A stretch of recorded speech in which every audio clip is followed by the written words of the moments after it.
Truth, wala talagang karapatan ang iba magsabi kung tama ka o mali ka.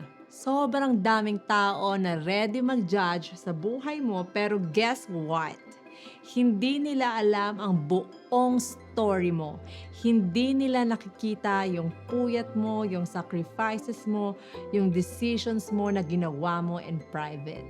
Kaya kapag naramdaman mo na may nagko-comment o nagko-criticize, let it go. Seriously, let it go. Focus ka sa sarili mo, sa growth mo, at sa journey mo. Walang sino man ang may valid na opinion sa life mo kundi ikaw. So next time na ma-stress ka sa opinion ng iba, remember, ang opinion ng iba parang hangin lang. Dumadaan at aalis din. Pero yung tiwala mo sa sarili mo, yun yung matibay. So keep going. Focus sa sarili mo at tandaan, kung ikaw alam mo kung ano ang tama o hindi, sapat na yon.